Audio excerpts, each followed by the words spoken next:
네 엄마 바보 등신 됐는데 네가 뭐 어쩔 거냐? 똥오줌도 못 가리는데 집이 무슨 소용이야. 제 친정집 거실 한가운데서 계약금을 챙긴 시어머니가 제게 악을 쓰며 내뱉은 첫마디였습니다. 치매에 걸린 친정엄마를 요양원에 모시자마자 이 인간들은 친정집을 몰래 팔아치울 생각에 즐거워하고 있었던 거죠. 저는 끓어오르는 분노를 차갑게 억누르며 그들에게 딱 한마디만 했습니다. 등신은 너네 둘이지. 깜빵 가서 콩밥이나 맛있게 먹어. 그 서슬퍼런 한마디에 기세등등하던 시어머니와 남편의 얼굴은 순식간에 하얗게 질려버렸어요. 방금 전까지 주인 행세를 하던 그들이 제 바짓가랑이를 잡고 살려달라며 싹싹 빌기 시작한 그날. 짐승만도 못한 두 모자의 처참한 몰락과 통쾌한 복수극, 지금 시작합니다. 시작하기 전에 좋아요 버튼 꾹 눌러주세요. 여러분들 하루에 축복이 가득하길 기원합니다. 사람들은 흔히 사랑에 눈이 멀면 아무것도 보이지 않는다고들 하잖아요. 저 역시 그랬던 것 같아요. 유복한 가정에서 외동딸로 자라 부족함 없이 살았던 제게 가난이란 그저 드라마 속 이야기일 뿐이었거든요. 세상 물정 모르던 시절에 저는 땀 흘리며 일하는 남자의 정직함이야말로 최고의 가치라고 믿었네요. 지금 생각해보면 그건 순수함이 아니라 어리석음이었고 사랑이 아니라 동정심을 착각했던 건데 말이죠. 제 남편은 건설 현장에서 일용직으로 일하던 사람이었는데 그 거칠지만 성실해 보이는 땀방울에 제 마음을 온통 뺏겨버렸답니다. 당연히 친정 엄마의 반대는 불 보듯 뻔했죠. 엄마는 제 손을 꼭 잡고 눈물을 흘리며 말씀하셨어요. 너는 고생이 뭔지 모른다. 가난은 불편한 게 아니라 사람을 비참하게 만드는 거다. 그 집안 분위기가 심상치 않다며 뜯어 말리셨거든요. 하지만 사랑에 미쳐 있던 저는 엄마의 그 간곡한 만류를 귓등으로도 듣지 않고 단식 투쟁까지 해가며 엄마 가슴에 대못을 박았어요. 밥을 굶어 비쩍 말라가는 딸을 보며 결국 엄마는 네 인생이니 네가 책임지라며 힘겹게 결혼 승낙을 해주셨고 저는 세상을 다 가진 듯 기뻐했었죠. 그게 제 인생을 지옥으로 밀어넣는 급행열차 티켓인 줄도 모르고 말이에요. 결혼하고 나서 저는 남편을 번듯한 사람으로 만들어 보겠다는 일념 하나로 제 모든 것을 쏟아부었어요. 직장 생활을 하며 모아둔 제 비상금은 물론이고 친정 엄마에게 손을 벌려 남편이 인테리어 기술을 배울 수 있도록 지원했고 작은 사무실까지 얻어주었거든요. 맨몸으로 현장을 뛰던 사람이 하루아침에 어엿한 사장님 소리를 듣게 되니 어깨에 힘이 잔뜩 들어가더라고요. 남들은 남편이 자수성가해서 사장이 된 줄 알지만 그 밑바닥에는 친정엄마의 눈물 젖은 돈과 제 희생이 깔려 있다는 걸 아무도 모를 거예요. 남편은 겉보기엔 멀끔한 사장님이었지만 속은 여전히 열등감으로 똘똘 뭉친 어린아이와 다를 바가 없었답니다. 문제는 남편의 경제관념이었어요. 회사를 운영하며 벌어들이는 수익이 꽤 될 텐데도 생활비 통장에는 늘 잔고가 부족했거든요. 제가 이상해서 물어볼 때마다 남편은 자재비가 올랐다느니 인부들 밥값이 많이 나간다느니 하며 핑계를 대곤 했는데 알고 보니 그 돈들이 전부 시댁으로 흘러가고 있었던 거예요. 남편은 퇴근하고 들어와 소파에 벌러덩 드러누우며 양말을 아무렇게나 벗어던지고는 제게 퉁명스럽게 말을 던지곤 했죠. 야, 물 좀 가져와 봐. 오늘 현장에서 목이 칼칼해서 죽는 줄 알았다. 그리고 이번 달 생활비 좀 네가 알아서 해. 엄마가 이가 아프셔서 임플란트 해야 한다는데 자식 된 도리로 모른 척할 수 없잖아. 저는 기가 막혀서 남편을 쳐다보며 따졌어요. 당신 지난달에도 어머님 병원비 보냈잖아. 우리 생활비는? 공과금이랑 식비는 다 내 월급으로 충당하는 거 안 보여? 당신이 버는 돈은 다 어디 가고 나한테만 이래? 그럼 남편은 적반하장으로 화를 내며 소리를 질러댔어요. 너는 돈 좀 있다고 유세 떠냐? 우리 엄마가 평생 고생해서 나 키웠는데 그 정도도 못 해드려? 네가 좀 아꼈으면 되잖아. 장모님은 부자니까 넌 돈 걱정 없으면서 왜 우리 엄마한테 가는 돈만 아까워하냐고. 정말 말문이 막히는 논리 아닌가요? 남편은 제 월급을 마치 자신의 비상금처럼 여겼고 처가의 재력을 믿고 흥청망청 써도 된다고 생각하는 것 같았어요. 시어머니는 더 가관이었죠. 결혼 준비할 때부터 혼수며 예단을 어찌나 과하게 요구하시는지 우리 집 기둥뿌리를 뽑아갈 기세였거든요. 저는 그래도 사랑하는 남자의 어머니니까 잘 보이고 싶은 마음에 무리해서라도 맞춰드렸는데 어느새 제 호의는 권리가 되어버렸더라고요. 시어머니는 틈만 나면 저를 불러내서 시집살이를 시키셨어요. 주말 아침부터 전화벨이 울려받아 보면 시어머니의 날카로운 목소리가 고막을 찌르곤 했죠. 예, 너 지금 뭐하니? 며느리가 돼가지고 시애미가 밥은 먹었는지 궁금하지도 않니? 당장 와서 김치 좀 담가라. 배추 사서 얼른 튀어와. 제가 몸이 안 좋아서 못 갈 것 같다고 하면 수화기 너머로 비아냥거리는 소리가 적나라하게 들려왔어요. 아이고, 부잣집 딸내미라 몸이 약해서 원. 너희 친정엄마가 그렇게 가르치든? 친정 돈 믿고 시댁 무시하는 거냐? 배운 게 없어서 어른 공경할 줄을 모르네. 그놈의 친정 돈 믿고 무시하냐는 말은 시어머니의 입에 붙은 레퍼토리였어요. 저는 친정엄마 욕먹이기 싫어서 아픈 몸을 이끌고 시댁에 가서 하루 종일 배추를 절이고 양념을 버무리곤 했답니다. 남편은 옆에서 돕기는커녕 텔레비전만 보며 낄낄거리고 시어머니가 깎아주는 과일을 받아먹으며 희한학락했죠. 제가 고무장갑을 끼고 땀을 흘리고 있으면 남편이 다가와서 얄밉게 한마디 툭 던지곤 했어요. 좀 팍팍 묻혀라. 우리 엄마 손맛 따라가려면 멀었어. 너희 집은 도우미 아줌마가 다 해줘서 이런 거 할 줄 모르지? 이참에 좀 배워. 그럴 때마다 속에서 천불이 났지만 엄마가 결혼 반대할 때 했던 말이 떠올라 어디 하소연할 곳도 없었어요. 내가 선택한 길이니 내가 감당해야 한다고 입술을 깨물며 참아냈죠. 친정엄마는 그런 제 속사정을 짐작하시는지 만날 때마다 제 손에 몰래 봉투를 쥐어주시곤 했어요. 사위 기죽지 말라고 남편 몰래 챙겨주시는 용돈이었죠. 엄마는 사위 눈치를 보며 조심스럽게 말씀하셨어요. 김서방 기죽이지 마라. 남자는 기가 살아야 돈도 잘 버는 법이다. 이거 김서방 옷이라도 한 벌 사 입혀. 너도 너무 아끼지 말고 맛있는 거 사 먹고. 심지어 엄마는 남편이 타고 다니는 차가 낡았다며 덜컥 고급 승용차까지 뽑아주셨어요. 거래처 사장님들 만날 때 좋은 차 타고 다녀야 무시를 안 당한다면서요. 보통 사위라면 장모님께 감사해서 어쩔 줄 몰라야 정상 아닌가요? 그런데 제 남편은 고맙다는 말 한마디 없이 당연하다는 듯이 차 키를 받아 챙기더라고요. 오히려 차를 이리저리 둘러보며 색깔이 마음에 안 드니 옵션이 부족하니 하며 투덜거리는 꼴을 보고 있자니 제 얼굴이 다 화끈거렸어요. 남편은 운전석에 앉아 핸들을 잡으며 거들먹거렸죠. 장모님, 다음엔 SUV로 뽑아주세요. 이게 승차감은 좋은데 현장 다니기엔 좀 약해 보여서요. 뭐 그래도 일단 잘 탈게요. 엄마는 그런 사위가 밉지도 않은지 허허 웃으며 그래 하셨지만 저는 남편의 그 뻔뻔한 뒤통수를 한 대 후려치고 싶은 심정이었답니다. 남편은 장모님께 하는 거와는 달리 자기 엄마에게 꼼짝 못하는 마마보이였어요.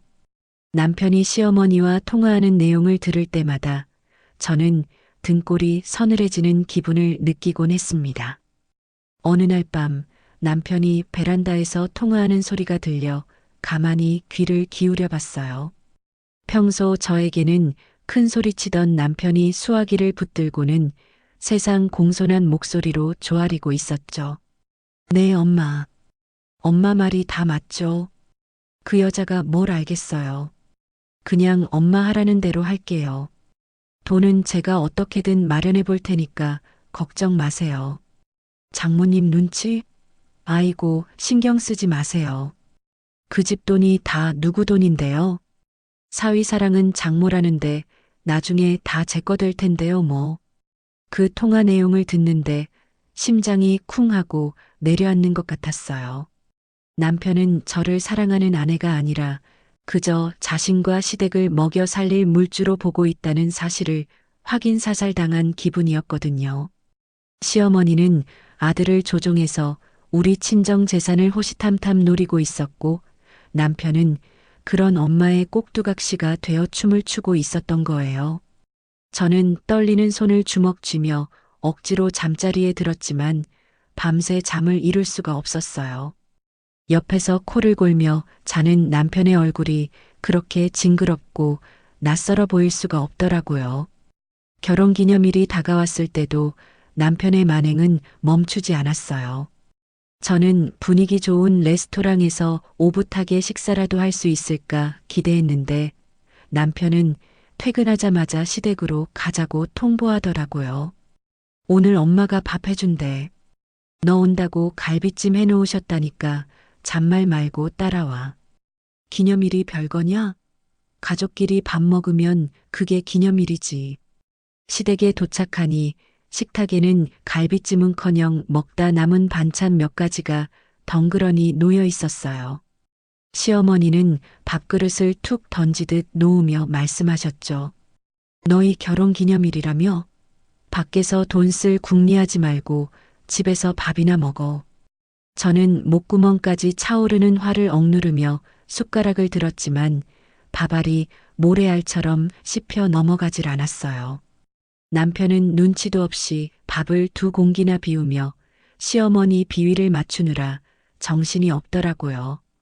역시 우리 엄마 음식 솜씨가 최고야.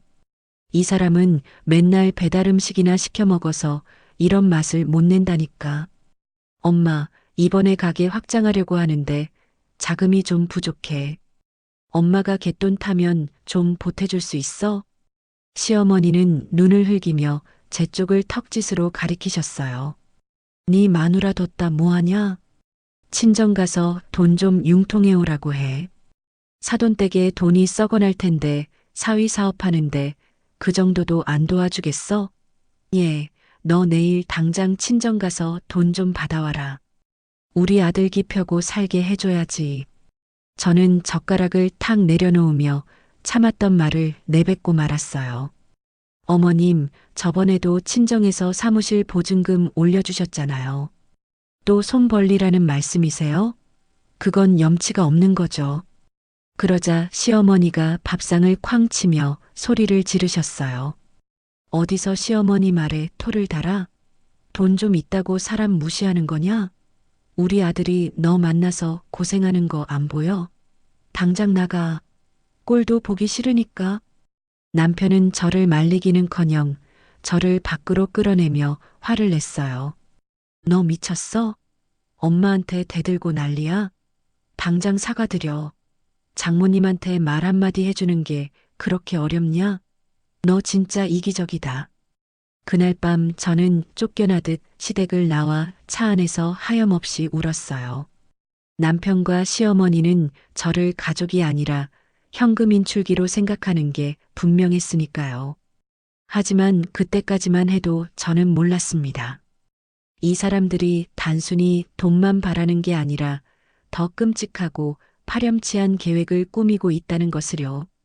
그들의 탐욕은 끝이 없었고 제 인내심을 시험하듯 점점 더 대담하게 저와 엄마의 숨통을 조여오기 시작했습니다. 엄마의 사랑을 이용해 배를 불리려는 기생충 같은 인간들과의 전쟁은 이제 막 시작된 것이나 다름없었죠. 평생 저를 지켜주던 거대한 산이 무너지는 건 정말 한순간이더라고요.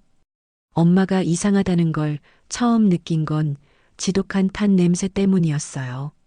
친정에 갔더니 가스레인지 위에서 냄비가 새카맣게 타들어가고 있는데도 엄마는 안방에서 평온하게 텔레비전을 보고 계시는 게 아니겠어요? 제가 너무 놀라서 불을 끄고 엄마에게 소리쳤더니 엄마는 그제야 화들짝 놀라며 어머, 내가 언제 국을 올려뒀지? 라며 멍한 표정을 지으시더라고요. 처음엔 건망증이겠거니 넘기려 했지만 증상은 걷잡을 수 없이 빠르게 악화되었습니다.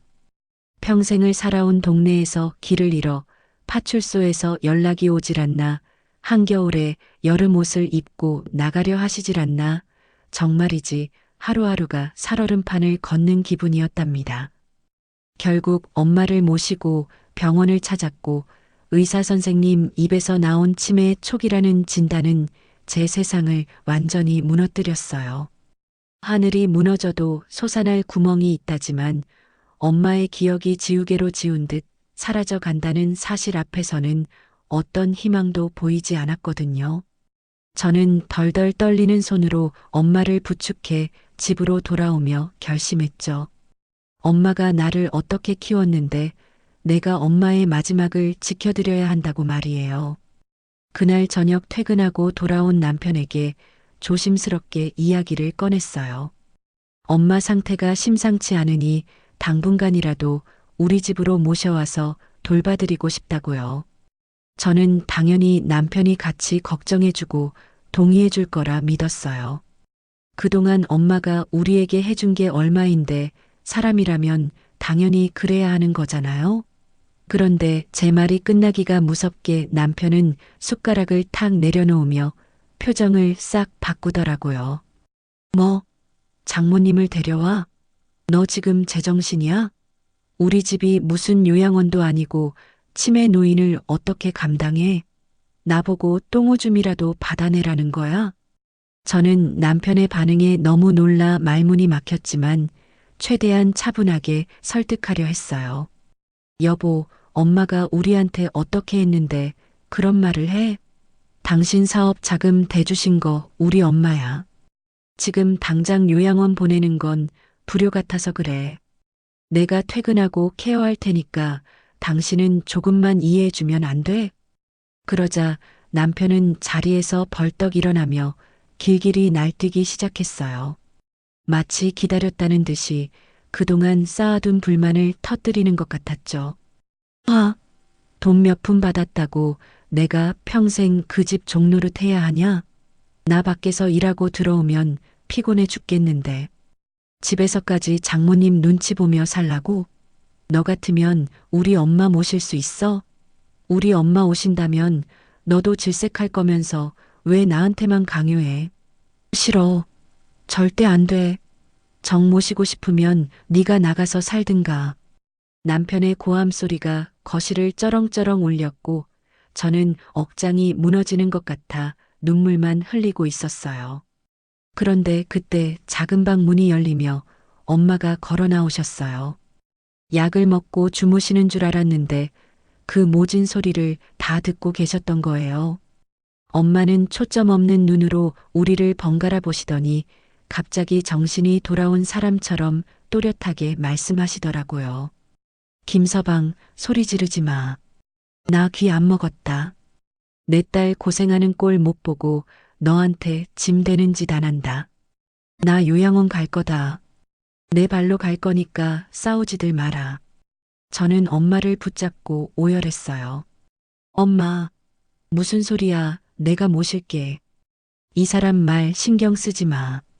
내가 다 알아서 할 거야. 하지만 엄마는 제 손을 뿌리치며 단호하게 고개를 저으셨어요. 이미 당신의 병세를 알고 계셨던 건지 아니면 딸 부부의 불화를 직감하고 마음을 정하신 건지 엄마는 이미 요양원 입소 절차를 알아보고 계셨더라고요. 엄마는 짐이 되기 싫다는 이유 하나만으로 스스로를 세상과 격리된 곳으로 유배 보내려 하신 거예요. 엄마를 요양원에 모셔다 드리는 날은 제 인생에서 가장 슬픈 날이었어요.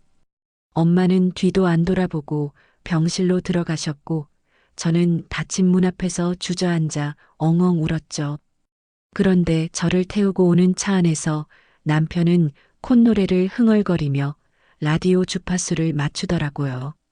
그 모습이 어찌나 소름 끼치던지 저는 창밖만 바라보며 이를 악물었어요. 그날 밤 저는 죄책감과 슬픔에 잠겨 밤새 뒤척였지만 남편은 코를 골며 세상 편하게 잠만 잘 자더라고요. 옆에 누운 이 남자가 정말 내가 사랑했던 사람이 맞나 싶고 인간의 탈을 쓰고 어떻게 저럴 수 있나 싶어 치가 떨렸습니다. 하지만 진짜 악몽은 다음 날 아침부터 시작되었죠. 아침 식탁에 앉은 남편은 밥을 한 숟가락 크게 떠먹으며 제 눈치를 살살 살피더니 뜬금없는 제안을 했어요. 여보, 장모님 집 말이야. 그거 그냥 비워두면 집 망가진다? 사람 손 안 타면 곰팡이 슬고 배관 터지고 난리나. 빈집으로 두느니 리모델링 싹 해서 전세 놓는 게 낫지 않겠어? 저는 밥이 목에 걸린 듯 캑캑거리며 남편을 쏘아봤어요. 지금 그게 할 소리야? 엄마 요양원 가신 지 하루밖에 안 됐어. 엄마 흔적 그대로 있는 집을 벌써 건드리자고? 남편은 능청스럽게 물을 마시며 말을 이어갔어요. 아니, 내 말은 현실적으로 생각하자는 거지. 나 지금 자금 회전이 좀 막혀서 급한 불 좀 꺼야 하거든.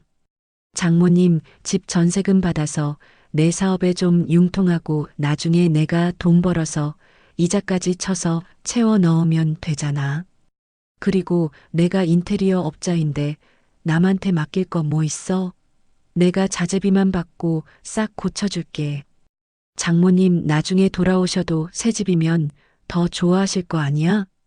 그 순간 저는 남편의 눈에서 번들거리는 탐욕을 읽었어요. 엄마의 아니보다 엄마가 남기고 간 빈집이 더 탐나는 게 분명했거든요. 하지만 한편으로는 빈집으로 두면 흉가가 된다는 말이 틀린 말은 아니라서 마음이 흔들리기도 했어요. 남편이 정말 저렇게까지 말하는데 내가 너무 감정적으로만 대응하나 싶기도 했고요. 남편은 신이 나서 종이와 펜을 가져오더니 도면을 그리기 시작했습니다. 여기는 벽을 트고 여기는 아일랜드 식탁을 놓으면 요즘 젊은 사람들이 딱 좋아하는 스타일이 나와. 전세 빵빵하게 받을 수 있다니까? 나만 믿어. 내가 누구냐, 김 사장 아니냐. 남편은 침을 튀겨가며 설명했고 저는 멍하니 그 모습을 바라보며 그래, 차라리 관리라도 하는 게 낫겠지라며 스스로를 합리화하고 말았어요. 남편의 그 뻔한 수작에 또 한 번 넘어가 버린 거죠. 남편은 제 승낙이 떨어지자마자 휘파람을 불며 어딘가로 전화를 걸어 자재 주문을 하느라 바빴어요. 그때 제 휴대폰이 울렸어요. 시어머니였죠. 받기 싫었지만 안 받으면 또 무슨 난리를 칠지 몰라 억지로 전화를 받았습니다. 여보세요. 예, 소식 들었다. 사돈 요양원 갔다며? 거봐라, 내가 뭘 했니? 돈 많아도 늙고 병들면 다 소용없는 거야. 돈만 믿고 까불다가 꼴 좋다. 그래, 너는 이제 혼자 넓은 집 차지하고 살 생각하니 좋으냐? 시어머니의 비아냥거리는 목소리가 비수가 되어 제 가슴을 후벼 팠어요. 엄마가 아파서 요양원에 가셨는데 걱정은커녕 고소하다는 듯이 말하는 그 신보가 너무나도 끔찍했거든요. 저는 울컥하는 마음에 쏘아붙였어요. 어머님 말씀이 너무 지나치시네요. 어떻게 그런 말씀을 하세요? 저희 엄마 지금 많이 편찮으세요. 그러자 시어머니는 코웃음을 치며 대꾸하셨어요. 편찮으시니까 요양원을 갔겠지. 아무튼 잘됐다. 이참에 우리 아들 좀 챙겨라. 장모 뒷바라지 하느라 기죽어 지내던 거 이제 좀 펴게 해줘야지. 그리고 사돈 집에 있는 살림살이 좀 챙겨와라. 쓸만한 거 있음 내가 쓰게. 전화를 끊고 나서 저는 주저앉아 펑펑 울었어요. 남편은 옆에서 도면을 그리며 콧노래를 부르고 시어머니는 엄마의 불행을 즐기며 물건을 탐내고 도대체 제가 무슨 죄를 지어서 이런 인간들에게 둘러싸여 살아야 하는지 하늘이 원망스러웠죠. 하지만 저는 그때까지도 몰랐어요. 남편이 말한 리모델링이 단순한 집수리가 아니라는 것을요. 그날은 정말이지 기막힌 우연이 아니었다면 저는 평생 바보천치로 살 뻔했습니다. 주말을 맞아 남편이 웬일로 분위기 좋은 곳에서 밥을 먹자고 하더라고요. 평소에는 돈 아깝다고 국밥이나 먹자던 사람이 스테이크를 썰자니 저는 내심 그래도 양심은 있어서 엄마 일로 미안해하나 보다라고 착각했죠. 고급 레스토랑의 은은한 조명 아래서 칼질을 하며 그동안 쌓였던 앙금이 조금은 녹아내리는 것 같았거든요. 하지만 그 평화는 화장실을 다녀오는 길에 산산조각이 나버렸습니다. 화장실에서 나와 복도를 걸어가는데 저만치 구석진 곳에 익숙한 뒷모습이 보였어요. 남편이었습니다. 그런데 뭔가 이상했어요.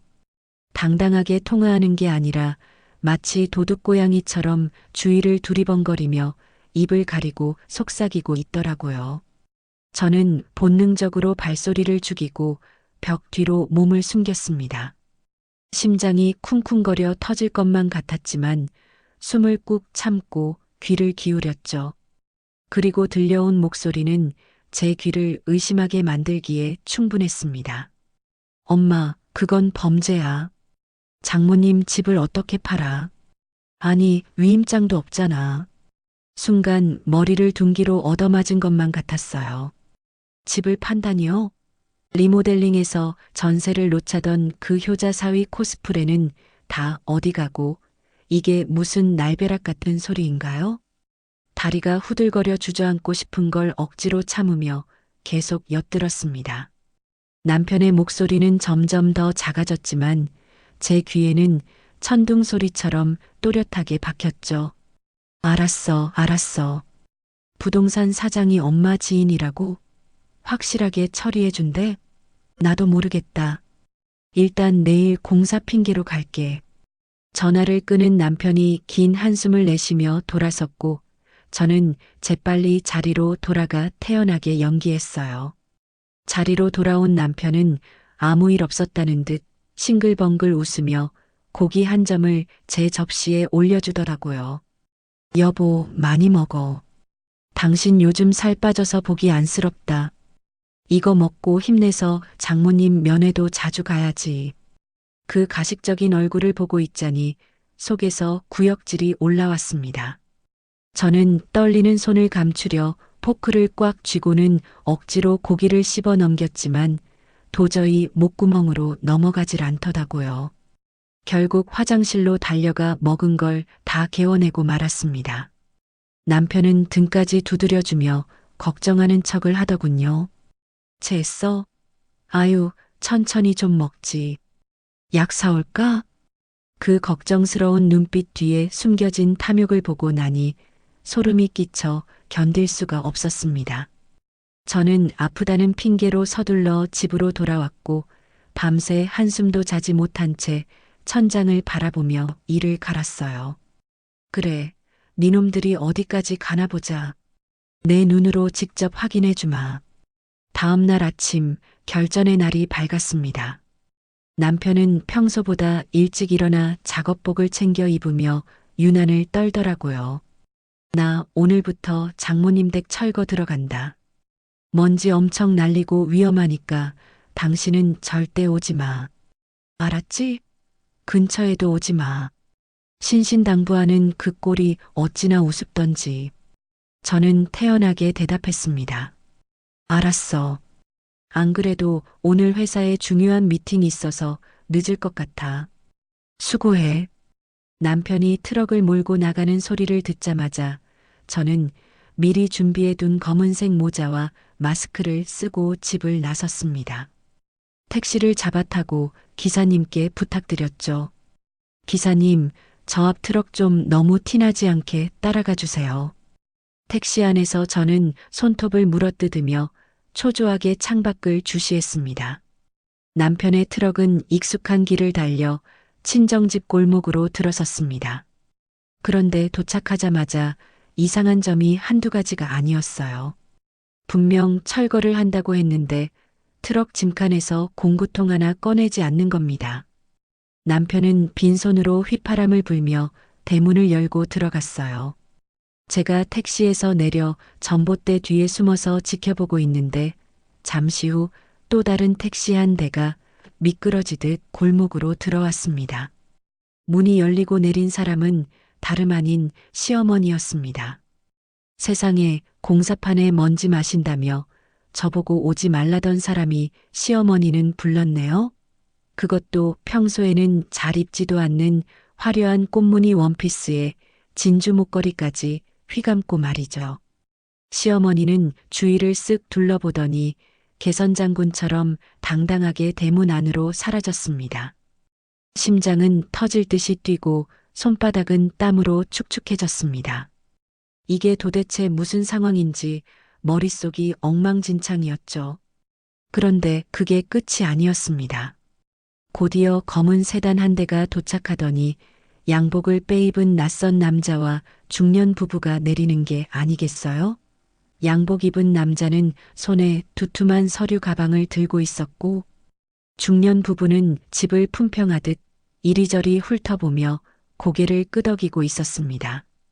여기 위치는 참 좋네. 마당도 넓고. 그러게. 시세보다 싸게 나왔다니 운이 좋았어. 그들의 대화를 얼핏 듣는 순간 제 의심은 확신으로 변했습니다. 남편과 시어머니는 집을 고치러 온 게 아니라 팔아치우러 온 겁니다. 엄마가 평생 피땀 흘려 장만한 내 어린 시절 추억이 고스란히 담긴 그 집을 말이에요. 당장이라도 뛰쳐나가 이 도둑놈들아 라고 소리치고 싶었지만 저는 꾹 참았습니다. 지금 나가서 난리를 쳐봤자 오해다, 전세 놓으려고 보여준 거다라고 발뺌하면 그만일 테니까요.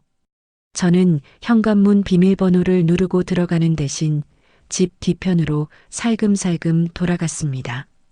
다행히 예전에 환기시킨다고 베란다 쪽 창문을 살짝 열어두었던 게 기억났거든요. 제발 닫혀있지 않기를 기도하며 화단을 헤치고 들어갔습니다. 나뭇가지에 옷이 걸리고 가시에 찔려 팔뚝이 따끔거렸지만 그런 건 안중에도 없었어요. 조심스럽게 창문 틈으로 다가가 안을 들여다본 순간 저는 제 눈을 의심할 수밖에 없었습니다. 거실 소파 상석에는 시어머니가 다리를 꼬고 앉아 주인 행세를 하고 있었고 남편은 그 옆에서 비굴하게 웃으며 중년 부부에게 커피를 타다 바치고 있더라고요. 아유, 사모님. 집이 참 관리가 잘 됐네요. 근데 명의자분은 안 계신가요? 부동산 업자로 보이는 양복쟁이가 묻자 시어머니가 코웃음을 치며 대답했습니다. 아, 우리 사돈? 요양원에 박혀서 오늘 내일 하는데 집 관리가 되겠어요? 내가 사실상 관리인이나 다름없지 뭐. 며느리도 다 동의했어. 어차피 딸 하나밖에 없는데 그게 다 우리 아들 거지 누구 거겠어?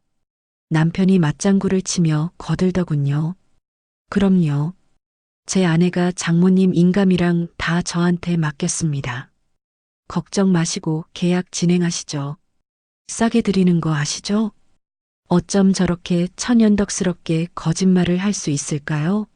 엄마가 요양원에 가신 지 얼마나 됐다고 벌써부터 주인 행세를 하며 엄마를 박혀있는 존재로 취급하다니요. 이게 사람이 할 짓인가요? 분노로 온몸이 부들부들 떨렸지만 저는 휴대폰을 꺼내 들었습니다. 카메라 렌즈를 창문 틈 사이로 들이밀고 녹화 버튼을 눌렀습니다. 화면 속에서 그들은 마치 하이에나 떼처럼 엄마의 집을 뜯어먹을 준비를 하고 있었습니다. 시어머니의 탐욕스러운 눈빛, 남편의 비열한 웃음, 아무것도 모르는 매수자의 순진한 표정까지. 이 모든 걸 하나도 빠짐없이 담아야 했습니다. 제 손은 떨리고 있었지만 마음만은 차갑게 식어가고 있었죠. 그래, 짖어라.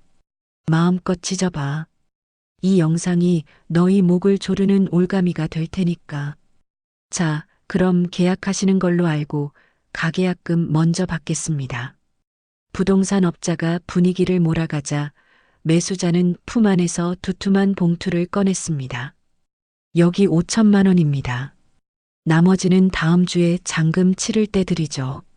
남편은 그 돈봉투를 낚아채듯 받아들고는 봉투 안을 살짝 열어 돈다발을 확인하더라고요. 그리고는 입이 귀에 걸릴 듯 비열하게 웃으며 시어머니에게 윙크를 보냈습니다. 감사합니다, 사장님. 탁월한 선택이십니다. 서류 준비되는 대로 연락드릴게요. 돈을 챙긴 남편과 시어머니는 승리감에 도취되어 자기들끼리 쑥덕거리기 시작했어요. 시어머니가 남편의 등을 두드리며 말했죠. 아이고, 우리 아들 장하다.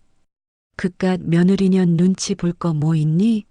걔는 멍청해서 아무것도 모른다. 그냥 리모델링해서 전세 놓는 줄 알 거야. 나중에 집 팔린 거 알면 뭐 어쩌겠어? 돈 없다고 배째라 하면 지가 어쩔 거야? 이미 명예 넘어갔는데. 남편도 낄낄거리며 맞장구를 쳤습니다. 그러게. 엄마 말이 맞아. 그 여자는 나 믿어서 의심도 안 해. 장모님 돌아가시면 어차피 상속세 내고 뭐하고 복잡한데 미리 현금화해서 내 사업 키우는 게 효도지 뭐. 멍청해서 모른다. 배째라 하면 지가 어쩔 거냐.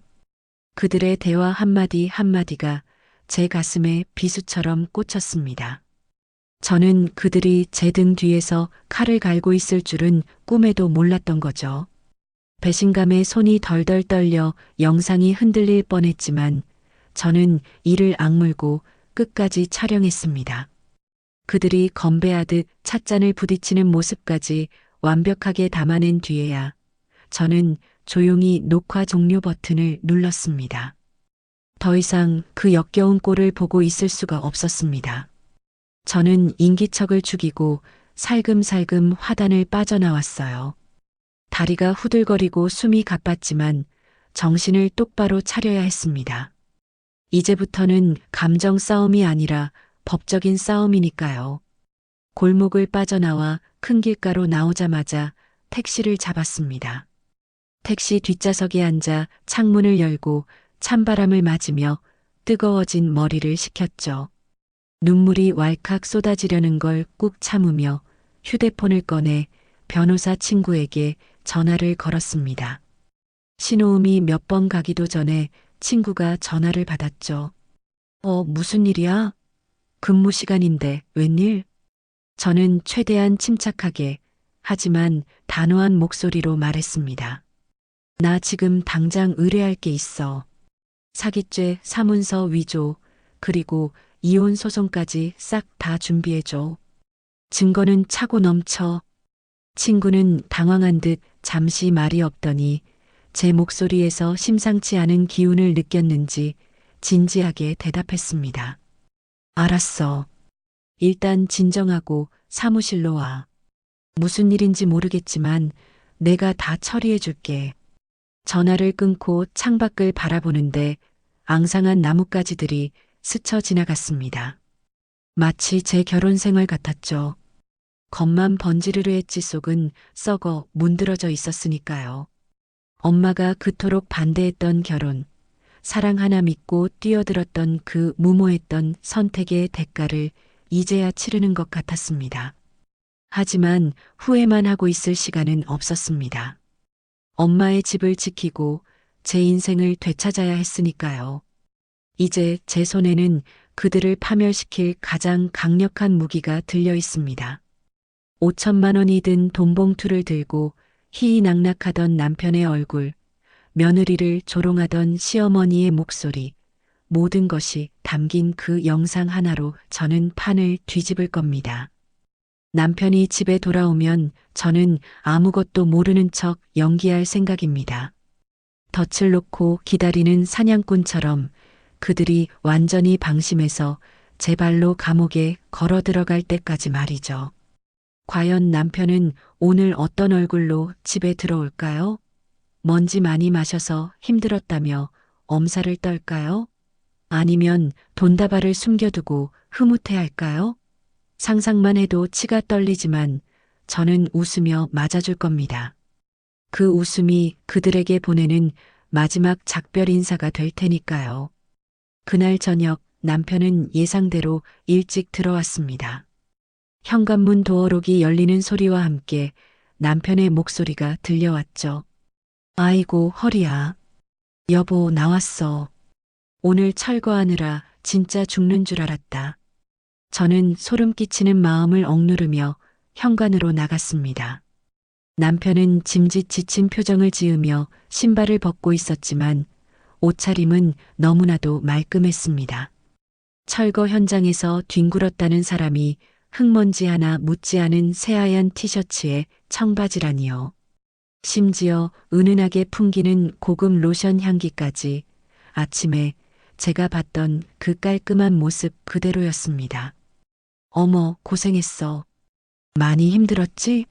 얼른 씻고 나와. 저녁 차려줄게. 저는 최대한 다정하게 말하며 남편의 옷을 받아들었습니다. 남편은 제 눈을 똑바로 쳐다보지도 못하고 괜히 어깨를 주무르며 엄살을 피우더라고요. 그래. 먼지를 너무 많이 마셔서 목이 다 아프네. 당신이 어깨 좀 주물러줘라. 속에서 구역질이 올라왔지만 꾹 참았습니다. 지금 당장이라도 거짓말하지 마. 너 오늘 집 팔려고 했잖아. 라고 소리치고 싶었지만 더 확실한 한 방을 위해 연기해야 했으니까요.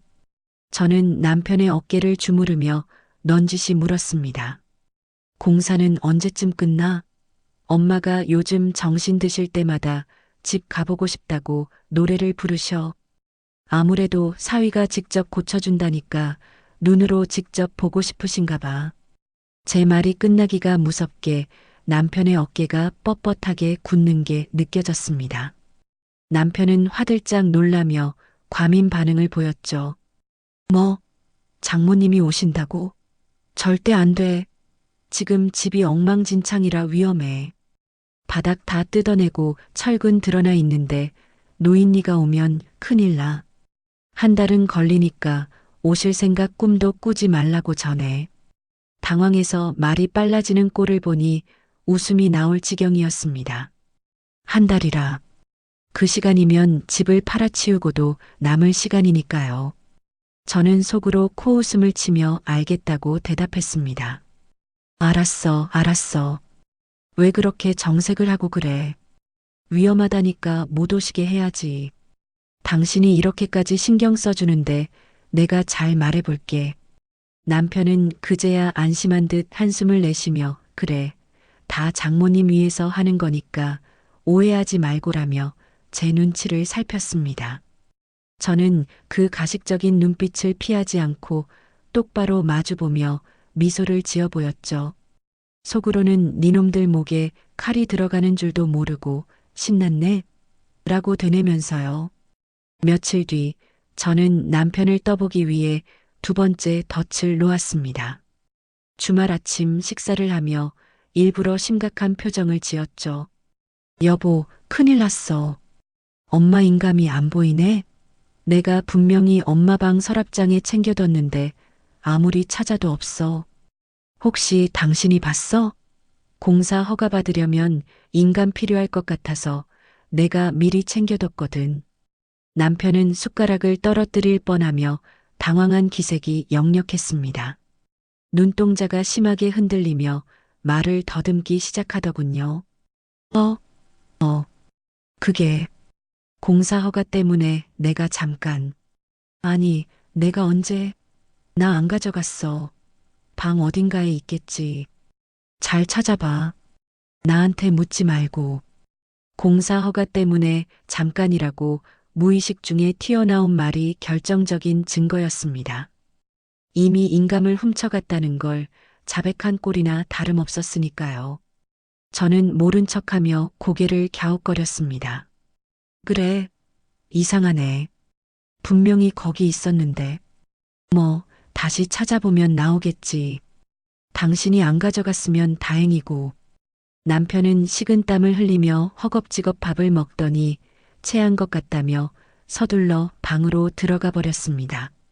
저는 그 뒷모습을 보며 싸늘하게 웃었어요. 도둑이 제발 저린다더니 딱 그 짝이네. 이미 변호사를 통해 경찰에 고소장을 접수한 상태였고 형사님들과 작전을 짠 뒤였습니다. 남편이 잔금을 치르기로 한 날 그 현장을 덮치기로 말이죠. 드디어 결전의 날 디데이가 밝았습니다. 아침 일찍 일어난 남편은 평소보다 훨씬 긴장된 모습으로 옷을 챙겨 입더라고요. 저는 일부러 평소와 다름없이 밝은 목소리로 말했습니다. 여보, 나 오늘 회사 연차 냈어. 날씨도 좋은데 엄마 모시고 바람이나 쐬러 갈까봐. 당신도 같이 갈래? 공사 현장도 잠깐 들러보고. 제 말에 남편은 사색이 되어 소리를 질렀습니다. 오늘? 미쳤어? 절대 안 돼. 나 오늘 중요한 미팅 있어서 차 써야 해. 그리고 공사장은 위험하다고 했잖아. 왜 자꾸 가려고 해? 남편은 제가 집에 꼼짝 말고 있기를 바라는 눈치였습니다. 혹시라도 제가 현장에 들이닥칠까봐 불안해서 안절부절 못하는 꼴이 우습기도 하고 가엾기도 하더군요. 저는 짐짓 아쉬운 척하며 대답했습니다. 알았어. 그럼 나 그냥 집에서 쉬지 뭐. 당신 바쁜데 방해해서 미안해. 잘 다녀와. 남편은 안도의 한숨을 내쉬며 서둘러 집을 나섰습니다. 현관문이 닫히자마자 저는 옷을 갈아입고 미리 연락해둔 형사님에게 전화를 걸었습니다. 형사님, 지금 출발했습니다. 네, 일단 경찰서로 바로 갈게요. 경찰서에 도착해 접수해둔 사건 번호를 확인하고 형사 두 분과 함께 차에 올랐습니다. 심장이 터질 듯이 뛰었지만 두려움보다는 설렘에 가까웠습니다. 드디어 이 지겨운 연극을 끝내고 정의를 구현할 시간이 왔으니까요. 친정집 골목에 도착하니 익숙한 검은 세단과 남편의 트럭이 세워져 있었습니다. 형사님들은 저에게 뒤로 물러나 있으라고 신호를 보냈지만 저는 고개를 저었습니다. 제 눈으로 똑똑히 봐야 했거든요. 그들이 얼마나 추악하게 망가지는지를요. 형사님들이 먼저 대문을 열고 들어갔고 저는 그 뒤를 따랐습니다. 현관문을 열자 거실에서 왁자지껄한 소리가 들려왔습니다. 자, 여기 도장 찍으시면 됩니다. 서류는 완벽하니까 걱정 마시고요. 아이고, 좋은 집 싸게 사서 다행이네요. 사모님 덕분입니다. 거실에는 시어머니와 남편 그리고 법무사까지 대동해 매수자와 최종 계약서에 도장을 찍으려 하고 있었습니다. 시어머니는 돈다발이 든 가방을 끌어안고 희희낙낙하고 있었고 남편은 인주가 묻은 인감을 들고 계약서에 찍으려는 찰나였습니다. 잠깐만. 거실에 정적이 감돌았습니다. 남편과 시어머니는 저를 보고 마치 귀신이라도 본 사람처럼 얼어붙어 입조차 떼지 못하고 있었죠. 그 꼴이 얼마나 우습던지 저는 그들의 공포서린 눈동자를 하나하나 뜯어보며 천천히 입을 열었습니다. 왜요? 오지 말라던 곳에 제가 나타나서 놀라셨어요? 아니면 남의 집 팔아먹으려다 들켜서 놀라셨나요? 제 뒤로 형사님들이 들이닥치자 시어머니는 비명을 지르며 돈가방을 끌어안았고 남편은 들고 있던 인감도장을 떨어뜨렸습니다. 달그락하는 소리가 유난히 크게 들리더군요. 저는 형사님들을 향해 손짓하며 단호하게 말했습니다. 형사님, 여기 현행범입니다. 남의 집문서 위조해서 팔아넘기려던 사기꾼들이에요. 제가 휴대폰을 들어보이자 남편은 사색이 되어 뒷걸음질 쳤습니다. 여보. 오해야. 이거 진짜 오해야. 나는 그냥. 하지만 시어머니는 달랐습니다. 벼랑 끝에 몰린 쥐가 고양이를 문다고 했던가요? 시어머니는 갑자기 표정을 싹 바꾸더니 악을 쓰며 고래고래 소리를 지르기 시작했습니다. 그 뻔뻔함이 하늘을 찌를 듯했죠. 야 이년아, 네가 감히 경찰을 불러? 이게 무슨 패륜이야. 네 엄마가 바보 등신돼서 똥오줌도 못 가리는데 집이 무슨 소용 있어? 어차피 요양원에서 죽을 날만 기다리는 노인네. 집 팔아서 우리 아들 사업 자금 대주는 게 뭐가 나빠. 그게 네 엄마가 사위한테 해줄 수 있는 마지막 선물이라고. 기가 막혀서 말도 안 나오더군요. 어떻게 사람의 탈을 쓰고 저런 말을 할 수 있을까요? 엄마가 평생을 바쳐 일궈온 터전을 당신의 욕심을 채우기 위한 재물로 생각하다니요. 저는 끓어오르는 분노를 차갑게 식히며 시어머니를 노려보았습니다. 선물? 웃기지 마세요. 그건 도둑질이고 범죄예요. 그리고 바보 등신이라니요? 우리 엄마 당신들보다 100배, 1000배는 더 훌륭하게 사신 분이에요. 등신은 사기치다 걸려서 쇠고랑 차게 생긴 당신들 둘이겠지. 깜빵 가서 콩밥이나 맛있게 드세요. 제 일갈의 시어머니는 얼굴이 붉어져서 씩씩거렸지만 형사님들이 다가오자 기세가 꺾인 듯 주춤거렸습니다. 그때 바닥에 주저앉아 있던 남편이 기어와서 제 바짓가랑이를 잡고 늘어졌습니다. 눈물 콧물 범벅이 된 얼굴로 비굴하게 애원하더군요. 여보, 제발. 한 번만 봐줘. 나 진짜 나쁜 마음 먹은 거 아니야. 이거 다 우리 잘 살아보려고 그런 거야. 내가 사업 성공해서 몇 배로 갚으려고 했어. 나 감옥 가면 당신은 어떡하라고. 우리 아직 부부잖아. 응? 부부라는 단어가 그렇게 더럽게 들릴 줄은 몰랐습니다. 제가 알던 그 성실했던 남자는 온데간데였고 제 앞에는 탐욕에 눈이 멀어 영혼까지 팔아버린 괴물만 남아 있었으니까요. 저는 남편의 손을 벌레 털어내듯 매몰차게 뿌리쳤습니다. 부부, 꿈깨. 너랑은 끝이야. 네가 뱉은 그 더러운 변명들 판사님 앞에 가서 실컷 떠들어봐. 형사님이 남편의 팔을 낚아채 수갑을 채우려는 찰나였습니다. 제 주머니 속에서 휴대폰이 요란하게 울려 퍼졌습니다. 벨소리가 유난히 날카롭게 느껴져 등골이 오싹했죠. 발신자 이름을 확인하는 순간 심장이 덜컥 내려앉았습니다. 요양원이었습니다. 떨리는 손으로 전화를 받자마자 간호사님의 다급한 목소리가 귀를 때렸습니다. 보호자님, 지금 빨리 병원으로 오셔야겠습니다. 어머니께서 갑자기 심정지가 오셔서 지금 응급실로 이송 중입니다. 심폐소생술 중인데 상태가 위독해요. 서둘러 주세요. 세상이 핑 도는 것 같았습니다.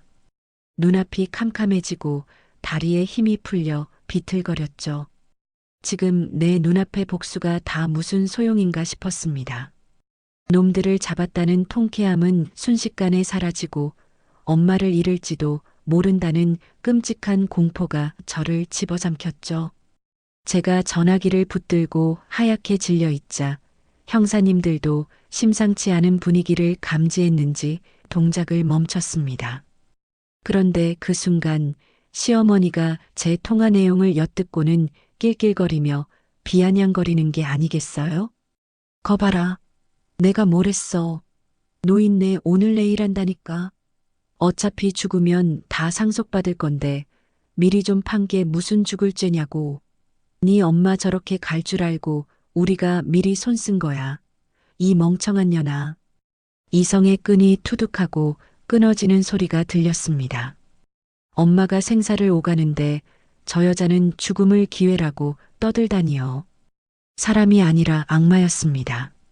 저는 저도 모르게 시어머니에게 달려들었고 있는 힘껏 손을 들어 올려 시어머니의 뺨을 후려쳤습니다. 제 온몸의 분노와 슬픔 그리고 엄마에 대한 죄책감을 담아서요. 짝! 살과 살이 부딪히는 파열음이 거실을 쩌렁쩌렁 울렸습니다. 제 손바닥이 얼얼할 정도로 강력한 한 방이었죠. 시어머니는 고개가 휙 돌아가며 비명을 질렀고 남편은 입을 떡 벌린 채 굳어버렸습니다. 심지어 베테랑 형사님들조차 제 서슬 퍼런 기세에 놀라 혀를 찰 정도였으니까요. 시어머니는 맞은 뺨을 감싸쥐고 멍하니 저를 올려다보았습니다. 눈에는 공포가 서려 있었죠. 저는 도끼 어린 눈으로 시어머니를 쏘아보며 고함쳤습니다. 목소리가 갈라져 나왔지만 상관없었어요. 닥쳐. 그 더러운 입 한 번만 더 놀리면 그땐 뺨으로 안 끝나. 네가 사람이냐?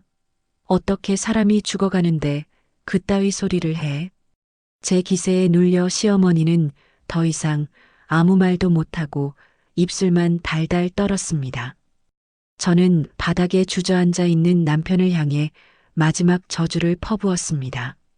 너는 이제 내 남편 아니야. 남보다 못한 사기꾼 새끼일 뿐이지. 똑똑히 들어. 엄마 잘못되시면 내 인생 다 걸고 너희들 지옥 끝까지 쫓아가서 짓밟아 줄 거야. 놈들의 면상에 침이라도 뱉어주고 싶었지만 지금은 엄마가 더 급했습니다. 1분 1초가 아까워 뒤도 돌아보지 않고 대문을 박차고 나왔어요. 뒤에서 형사님들이 저희가 알아서 처리할 테니 어머님께 가보세요. 걱정 마십시오. 라고 외치는 소리가 들렸지만 대답할 겨를도 없었습니다. 미친 사람처럼 택시를 잡아타고 병원으로 향했습니다. 택시 기사님에게 아저씨, 제발 빨리요. 우리 엄마가 죽어가요. 제발요. 라고 울부짖었습니다. 기사님은 백미러로 저를 보더니 말없이 비상등을 켜고 속도를 높여주셨죠. 차창 밖으로 스쳐 지나가는 풍경이 눈물에 번져 흐릿하게 뭉개졌습니다. 제 머릿속에는 오직 엄마 생각뿐이었어요. 엄마가 결혼을 반대할 때 그 집안은 아니다. 네가 고생한다며 울며 말리시던 엄마의 얼굴이 떠올랐습니다. 그때 엄마 말을 들었더라면 엄마가 아프기 시작했을 때 나는 짐 되기 싫다며 요양원으로 가시던 그 뒷모습이 떠올랐어요. 그때 내가 억지로라도 붙잡고 모시고 살았더라면 후회가 파도처럼 밀려와 가슴을 쳤습니다. 내가 엄마를 죽음으로 내몬 것 같아 숨을 쉴 수가 없었죠. 엄마, 제발, 제발 기다려줘. 내가 잘못했어. 내가 놈들을 집에 들이는 게 아니었어. 다 내 탓이야. 엄마, 놔두고 가지 마. 나 아직 엄마한테 해준 것도 없잖아. 호강시켜준다고 큰 소리 쳐놓고 결국 이게 뭐야? 병원 응급실 앞에 도착하자마자 차 문을 열고 뛰쳐나갔습니다. 응급실 입구는 아수라장이었지만 제 눈에는 아무것도 보이지 않았습니다. 안내 데스크로 달려가 엄마 이름을 외쳤습니다. 간호사가 모니터를 확인하더니 중환자실로 옮겨지셨어요. 지금 의료진이 처치 중입니다. 3층으로 올라가세요. 라고 외쳤습니다.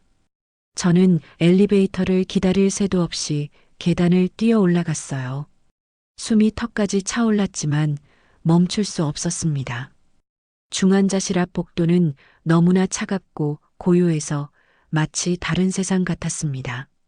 잠시 후 의사 선생님이 나오셔서 고개를 저으며 말씀하셨습니다. 심폐소생술로 간신히 맥박은 돌아왔지만 의식이 없습니다. 오늘 밤이 고비입니다. 마음의 준비를 하셔야 할 수도 있습니다. 그 말을 듣는 순간 다리에 힘이 풀려 주저앉고 말았습니다. 하늘이 무너진다는 게 이런 기분일까요? 면회가 허용되어 떨리는 발걸음으로 들어간 중환자실 안 엄마는 온갖 기계장치에 둘러싸인 채 힘겹게 숨을 몰아쉬고 계셨습니다. 산소호흡기를 쓰고 창백하게 누워있는 엄마의 얼굴은 너무나 작고 야위어 보였어요. 그 강인했던 엄마가 저를 위해서라면 호랑이 굴에도 들어갈 것 같았던 우리 엄마가 저렇게 힘없이 누워 계시다니요. 저는 엄마의 차가운 손을 잡고 침대 옆에 무릎을 꿇었습니다. 엄마 손은 얼음장처럼 차가웠습니다. 제 뜨거운 눈물을 엄마 손등에 떨어뜨리며 빌고 또 빌었습니다. 엄마, 엄마 나왔어. 내 말 들려? 미안해. 정말 미안해. 내가 눈이 멀어서 엄마 마음 아프게 하고 엄마 집까지 뺏길 뻔하게 만들고 내가 죄인이야. 엄마, 제발 눈 좀 떠봐. 나 이제 그놈들이랑 다 끝냈어. 이제 우리 둘만 행복하면 돼. 엄마만 일어나면 돼. 제발. 기계음 소리만이 규칙적으로 들려오는 병실에서 저는 짐승처럼 울부짖으며 엄마의 생환을 빌었습니다. 복수의 끝이 이렇게 참혹할 줄은 몰랐습니다. 사기꾼들을 잡았다는 기쁨은 온데간데 없고 제게 남은 건 엄마를 잃을지도 모른다는 뼛속 시린 두려움뿐이었죠. 엄마가 이대로 가버리신다면 저는 평생 저 자신을 용서할 수 없을 것 같았어요. 신이 계시다면 제발 우리 엄마 살려주세요. 제 목숨을 가져가셔도 좋아요. 저 불쌍한 우리 엄마 고생만 하다 가시게 할 순 없어요. 제발 한 번만 기회를 주세요. 그때였습니다. 엄마의 손가락이 미세하게 움찔하는 게 느껴졌습니다. 착각인가 싶어 눈을 비비고 다시 엄마 손을 잡았습니다. 아주 미약했지만 분명 엄마는 제 손을 잡으려 애쓰고 계셨죠. 과연 엄마는 다시 눈을 뜨실 수 있을까요? 제 간절한 기도가 엄마에게 닿을 수 있을까요? 남편과 시어머니가 죗값을 치르는 걸 엄마도 보셔야 하는데 이렇게 가시면 너무 억울하잖아요. 부디 신이 있다면 이번 한 번만 제 소원을 들어주시길 간절히 바라봅니다. 중환자실 앞에서 보낸 며칠 밤은 제 인생에서 가장 길고도 어두운 터널이었습니다. 차가운 병원 복도 의자에 쪽잠을 자며 시시각각 변하는 바이탈사인 모니터 소리에 신경을 곤두세웠죠. 의료진이 급하게 뛰어들어가거나 호출 방송이 나올 때마다 제 심장은 덜컥 내려앉기를 반복했습니다. 하지만 하늘도 저의 간절한 기도를 외면하지 않으셨는지 기적 같은 일이 일어났습니다. 나흘째 되는 날 아침 중환자실 문이 열리고 담당 간호사님이 다급하게 저를 찾으셨어요. 보호자님, 어디 계세요? 어머님 의식 돌아오셨어요. 따님 찾으시네요. 저는 그 말을 듣자마자 신발이 벗겨지는 줄도 모르고 맨발로 병실 안으로 뛰어들어갔습니다. 엄마는 산소호흡기를 떼고 링거를 주렁주렁 매단 채 힘겹게 눈을 뜨고 계셨어요. 며칠 사이 헬쑥해진 얼굴과 앙상하게 드러난 손목뼈가 마음을 아프게 했지만 초점 없던 눈동자가 저를 보자마자 천천히 움직이더니 이내 저를 알아보고 입꼬리를 아주 미세하게 들어 올리셨습니다. 그 희미한 미소가 제게는 세상 그 어떤 보석보다 빛나 보였죠. 엄마, 엄마, 나 알아봐? 내 말 들려? 나 여기 있어. 제가 울먹이며 엄마 손을 잡자 엄마는 거칠어진 손가락으로 제 손등을 톡톡 두드려 주셨습니다. 마치 괜찮다, 울지 마라, 엄마 여기 있다라고 말씀하시는 것 같았죠. 아직 말씀은 못하셨지만 눈빛만으로도 충분했습니다. 저는 엄마 귀에 대고 속삭였어요. 엄마, 이제 괜찮아. 시댁 식구들 내가 다 혼내줬어. 이제 아무 걱정 안 해도 돼. 엄마는 낫기만 하면 돼. 우리 둘이 행복하게 살자. 응? 엄마는 안도하셨는지 눈을 감고 깊은 숨을 내쉬셨습니다. 그 평온해진 얼굴을 보고 나서야 저도 비로소 긴장이 풀려 다리가 풀려 주저앉고 말았어요. 엄마가 깨어나셨으니 이제 남은 건 그 파렴치한 인간들에게 죗값을 치르게 하는 일뿐이었습니다. 저는 눈물을 닦으며 주먹을 꽉 쥐었습니다. 이제부터는 눈물이 아니라 법으로 그들을 단죄할 차례였으니까요. 경찰 조사는 일사천리로 진행되었습니다. 제가 제출한 동영상 증거와 녹취록, 그리고 현장에서 압수된 위조 서류들이 너무나 명백했기에 그들이 빠져나갈 구멍은 바늘구멍만큼도 없었거든요. 남편과 시어머니는 경찰서 유치장에서 조사를 받으며 인감도장 절도, 사문서, 위조 및 행사 그리고 사기 미수 혐의가 모두 인정되었습니다. 특히 가관이었던 건 부동산 업자의 정체였습니다. 형사님께 전해 들은 바로는 그 업자가 시어머니의 먼 친척뻘 되는 사람으로 이미 동종 사기 전과가 있는 악질 브로커였다고 하더라고요. 공인중개사 자격증도 빌려서 영업하던 무자격자였음이 드러나 구속 수사를 받게 되었고 해당 부동산은 영업 정지 및 폐쇄 조치되었습니다. 그들이 짠 판이 얼마나 허술하고 대담했는지 드러나자 담당 형사님들도 혀를 내두를 정도였죠.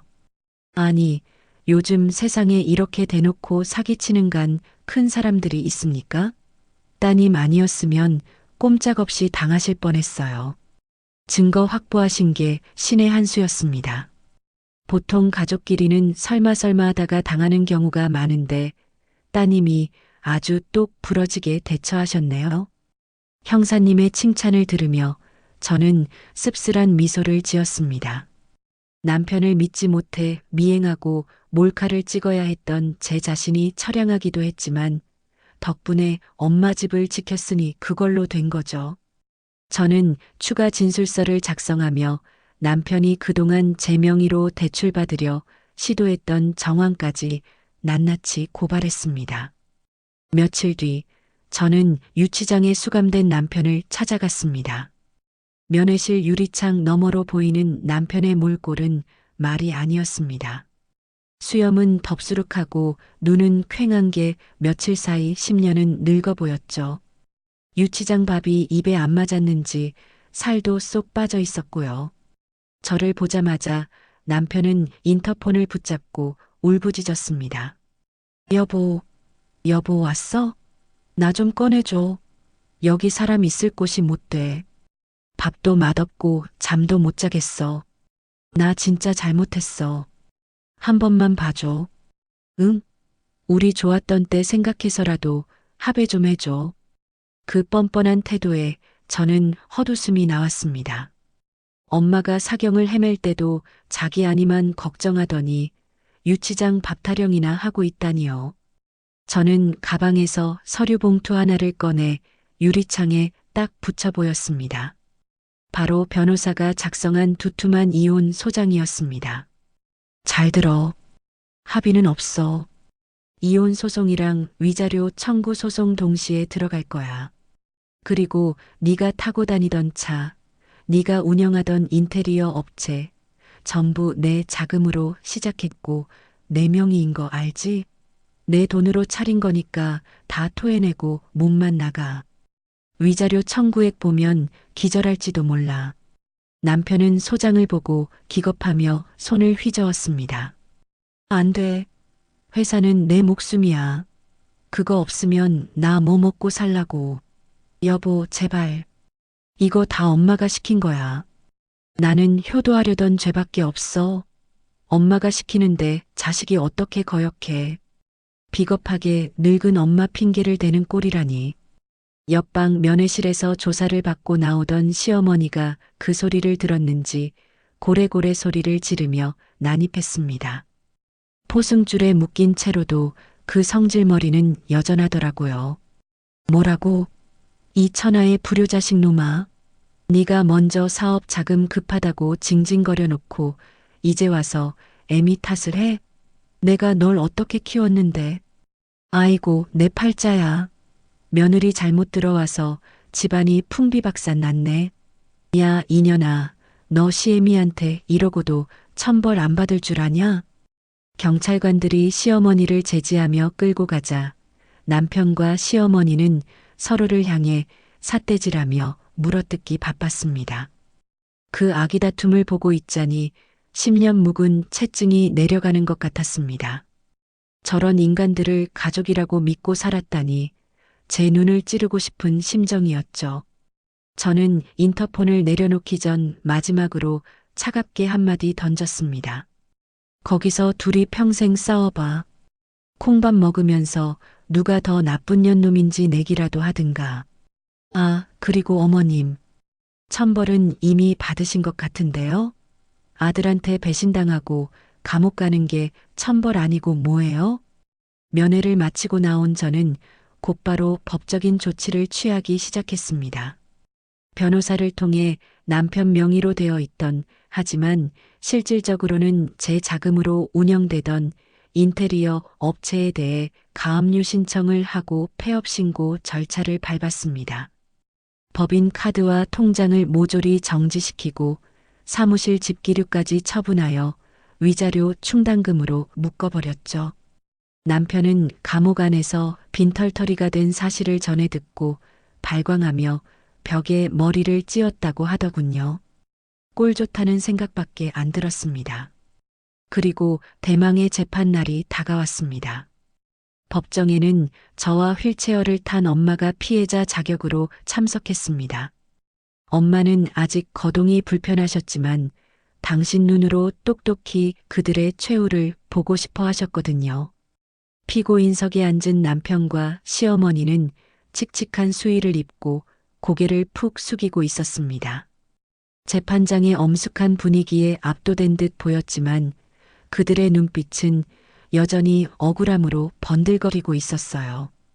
검사님은 그들의 죄목을 하나하나 낭독하며 엄벌을 촉구했습니다. 피고인들은 고령의 치매 환자인 피해자의 재산을 가로채기 위해 치밀하게 범행을 공모하고 실행에 옮겼습니다. 또한 피해자가 위독한 상황에서도 반성하기는커녕 피해자를 모욕하고 범행을 정당화하려 했습니다. 이는 인륜을 저버린 폐륜 범죄로서 죄질이 매우 불량하며 피해자들에게 씻을 수 없는 상처를 입혔습니다. 이에 피고인들에게 징역형을 구형합니다. 매수자였던 부부도 증인으로 출석했습니다. 그들은 사기인 줄 꿈에도 몰랐다며 억울함을 호소했고 남편과 시어머니가 어떻게 자신들을 속였는지 낱낱이 증언해 주었죠. 판사님, 저희는 금매라고 해서 좋은 기회인 줄만 알았습니다. 사위라는 사람이 인감이랑 서류 다 보여주길래 의심할 여지도 없었고요. 노인네 침에 걸려서 정신없다고 본인들이 관리한다고 큰 소리치길래 그런 줄만 알았죠. 저희도 계약금 5천만 원 날릴 뻔했습니다. 저 사람들 진짜 무서운 사람들이에요. 그들의 증언은 결정타가 되었습니다. 남편과 시어머니의 효도를 위한 선이라느니 잠깐 빌리려 했다느니 하는 주장은 새빨간 거짓말임이 명백히 드러났으니까요. 변호인은 최후 변론에서 선처를 호소했지만 판사님의 표정은 차가웠습니다. 판결문을 읽어내려가는 판사님의 목소리가 법정에 쩌렁쩌렁 울렸습니다. 주문. 피고인들은 가족이라는 신뢰관계를 악용하여 계획적으로 범행을 저질렀으며 범행 발각 후에도 서로에게 책임을 전가하는 등 반성의 기미가 보이지 않는다. 특히 피해자가 위독한 상황에서도 폐륜적인 언사를 서슴지 않은 점은 죄질이 극히 나쁘다. 판사님의 목소리가 법정에 울려 퍼질 때마다 시어머니는 몸을 떨었고 남편은 흐느끼기 시작했습니다. 이에 피고인 시어머니에게 징역 2년 6개월, 피고인 남편에게 징역 2년을 선고한다. 또한 피해자에게 접근 금지 명령을 내린다. 땅, 땅, 땅. 망치 소리와 함께 실형이 확정되었습니다. 그 순간 시어머니는 그 자리에서 대성통곡을 하며 난동을 부리기 시작했습니다. 아이고, 판사님, 억울합니다. 내가 무슨 죄를 지었다고 감옥을 가요. 우리 며느리가 꾸민 짓이에요. 전현이 우리 재산 노리고 함정 판 거라고요. 판사님, 다시 봐주세요. 남편 역시 저를 쳐다보며 비명을 질렀습니다. 여보, 미안해. 나 좀 살려줘. 나 감옥 가기 싫어. 엄마가 다 시킨 거잖아. 나는 억울해. 교도관들이 그들을 양쪽에서 붙잡아 끌고 나가는 동안 저는 그들을 향해 차갑게 미소 지어 주었습니다. 그 미소는 잘 가라. 내 인생의 5점 드라라는 작별 인사였습니다. 엄마는 그 광경을 지켜보시며 조용히 눈물을 흘리셨습니다. 슬픔의 눈물이 아니라 질긴 악연을 끊어낸 회한의 눈물이었을 겁니다. 저는 엄마의 손을 꼭 잡고 속삭였습니다. 엄마, 봤지? 정의는 살아있어. 이제 저 사람들 다신 못 나와. 저는 엄마의 휠체어를 밀고 법정을 빠져나왔습니다. 등 뒤에서 들려오는 그들의 절규는 이제 더 이상 제게 아무런 감흥도 주지 못했습니다. 그저 먼지 같은 소음일 뿐이었죠. 법원 복도를 지나 로비로 나오니 수많은 사람들이 오가고 있었지만 제 눈에는 오직 엄마와 우리 둘만이 빛나는 것 같았습니다. 법원 밖으로 나오니 눈부신 햇살이 쏟아지고 있었습니다. 며칠간의 흐린 날씨를 뒤로하고 맑게 갠 하늘이 마치 긴 어둠을 뚫고 나온 우리 모녀를 축복해주는 것 같았습니다. 엄마는 하늘을 올려다보며 깊은 숨을 들이마시셨습니다. 아이고, 공기 좋다. 속이 다 시원하다. 10년 묵은 체증이 다 내려가는 것 같네. 엄마의 그 한마디에 저도 모르게 웃음이 터져 나왔습니다. 그러게. 이제 진짜 끝났어, 엄마. 우리 이제 꽃길만 걷자. 맛있는 것도 많이 먹고 여행도 다니고 엄마 하고 싶은 거 다 해. 그렇게 법의 심판은 끝났지만 저의 진짜 홀로서기는 이제부터 시작이었습니다. 이혼 절차는 남편의 귀책 사유가 너무나 명백해 빠르게 마무리될 것이고 위자료로 받아낼 돈과 남편이 빼돌리려 했던 자금까지 모두 회수하여 엄마와 함께 새 출발을 할 계획을 세웠거든요. 남편이 감옥에서 썩는 동안 저는 엄마와 함께 잃어버린 시간을 되찾을 겁니다. 과연 감옥에 간 그들은 반성이나 할까요? 아니면 좁은 방에 갇혀서도 서로 내 탓 내 탓하며 지옥 같은 나날을 보낼까요? 어느 쪽이든 상관없습니다. 제 인생에서 그들은 이제 깨끗하게 도려낸 암덩어리일 뿐이니까요. 재판이 끝나고 계절이 2번이나 바뀌었습니다. 그동안 제 인생에도 참 많은 변화가 있었습니다. 지긋지긋했던 이혼 절차는 남편의 유책 사유가 차고 넘쳤기에 예상보다 훨씬 수월하게 마무리되었습니다. 위자료와 재산 분할 과정에서 시댁 식구들이 끈질기게 발악했지만 이미 감옥에 갇힌 신세의 변호사 비용조차 감당하기 힘들어진 그들은 결국 백기투항할 수밖에 없었죠. 판사님이 땅땅땅하고 이혼을 선고하던 날 저는 법정을 나오며 하늘을 올려다보고 크게 숨을 들이마셨습니다. 묵은 체증이 쑥 내려가는 기분, 바로 그거더라고요. 저는 이혼 도장을 찍자마자 가장 먼저 한 일이 있습니다. 바로 엉망진창이 되었던 친정집을 다시 리모델링하는 것이었어요. 남편 놈이 고치다 도망친 탓에 흉물스럽게 방치되어 있던 그곳을 저는 다른 믿을 만한 건축가에게 맡겨 완전히 새롭게 탈바꿈시켰습니다.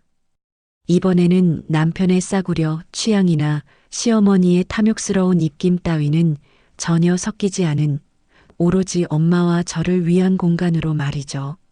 엄마가 휠체어로도 편하게 다니실 수 있도록 문턱을 없애고 햇볕이 잘 드는 거실 창가에는 엄마가 좋아하는 화초들을 가득 채워 넣었습니다. 공사가 끝난 날 새집 증후군 제거까지 완벽하게 마친 그 집에 들어서는데 왈칵 눈물이 쏟아지더라고요. 드디어 이 집이 온전히 우리의 품으로 돌아왔구나 하는 안도감 때문이었을 겁니다. 엄마의 건강도 기적처럼 호전되었습니다. 중환자실에서 생사를 오가던 그날 밤을 생각하면 지금도 가슴이 철렁 내려앉지만 엄마는 역시 강한 분이셨어요. 내가 똥파리들 다 치워줄 때까지는 못 죽는다는 일념으로 버티신 게 아닐까 싶을 정도로요. 요양원에서 꾸준히 재활 치료를 받으신 덕분에 이제는 주말마다 집으로 외박을 나오실 수 있게 되었답니다. 금요일 오후 제가 요양원으로 엄마를 모시러 가면 엄마는 어린아이처럼 들뜬 얼굴로 가방을 챙겨 들고 기다리고 계세요. 우리 딸 왔나? 얼른 가자. 집에 가서 김치찌개 끓여줄게. 물론 가스 불 켜는 건 아직 위험해서 제가 다 해야 하지만 엄마의 그 마음만으로도 배가 부른 기분입니다. 집에 오시면 엄마는 거실 소파에 앉아 창밖을 보며 아이고 좋다. 역시 내 집이 최고다라고 노래를 부르십니다. 그 모습을 볼 때마다 저는 가슴 한구석이 찌르르해지면서도 벅차오르는 행복을 느낍니다. 저는 다니던 회사에 사직서를 냈습니다. 꽤 인정받던 직장이었지만 더 이상 남의 돈 벌어주느라 내 인생을 희생하고 싶지 않았거든요. 야근과 회식에 치여 엄마 얼굴도 제대로 못 보고 살았던 지난날이 너무 후회스러웠습니다. 대신 제가 진짜 하고 싶었던 일을 시작했습니다. 친정집 바로 앞 1층 상가를 리모델링해서 작은 카페를 열었어요. 이름은 봄날. 엄마와 저에게 다시 찾아온 봄날을 기념하고 싶어서 지은 이름이에요. 인테리어부터 메뉴 개발까지 제 손길이 닿지 않은 곳이 없습니다. 카페 한쪽 벽면에는 엄마와 제가 활짝 웃으며 찍은 사진을 큼지막하게 걸어두었습니다. 손님들이 그 사진을 보고 두 분이 자매처럼 닮으셨네요. 보기가 참 좋아요라고 말씀해 주실 때마다 저는 세상을 다 가진 듯 행복해집니다. 향긋한 커피 내리는 냄새와 갓 구운 빵 냄새가 가득한 이 공간에서 저는 비로소 숨을 쉬는 것 같아요. 엄마가 집에 오시는 주말이면 카페 제일 안쪽 햇살이 가장 잘 드는 자리는 엄마 전용석이 됩니다. 엄마는 따뜻한 유자차 한 잔을 앞에 두고 제가 일하는 모습을 흐뭇하게 바라보시곤 하죠.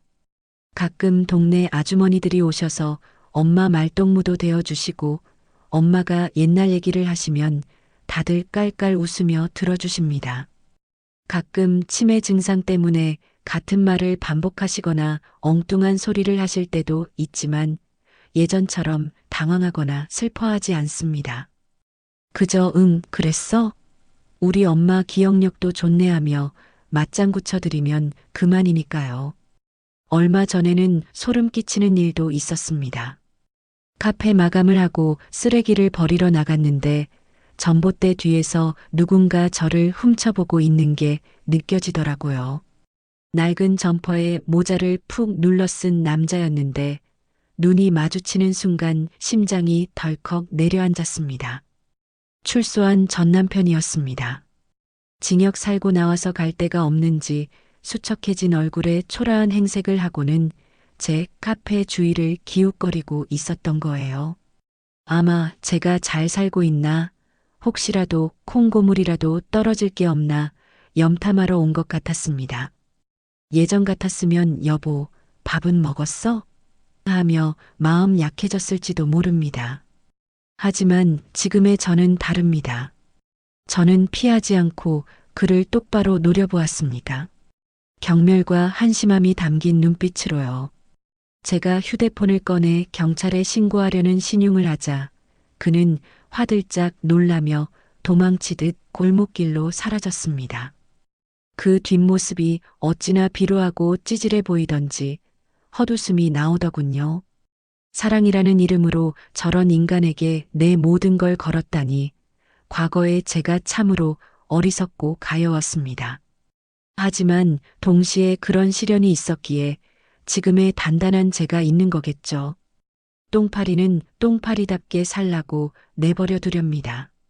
시어머니 소식도 풍문으로 들었습니다.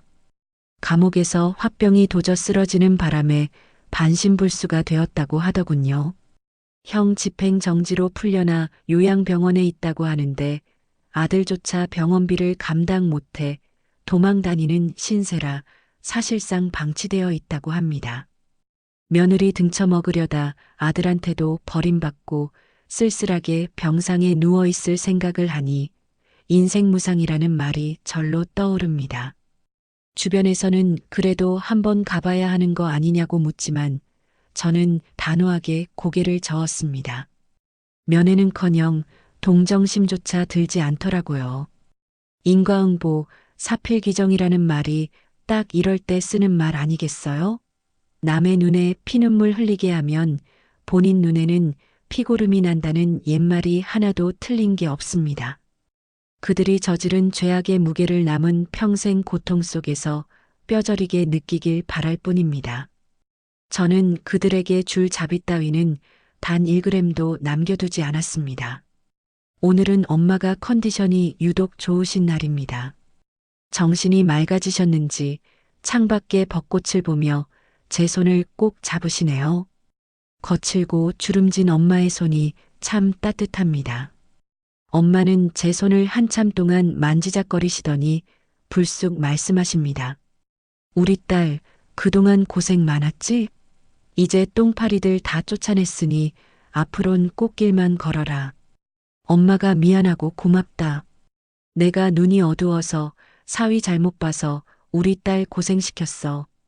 엄마의 그 한마디에 꾹 참았던 눈물이 툭 하고 떨어졌습니다. 엄마 탓이 아닌데 엄마는 여전히 자식 걱정뿐이네요. 저는 눈물을 훔치며 씩씩하게 대답했습니다. 엄마가 뭐가 미안해. 내가 미안하지.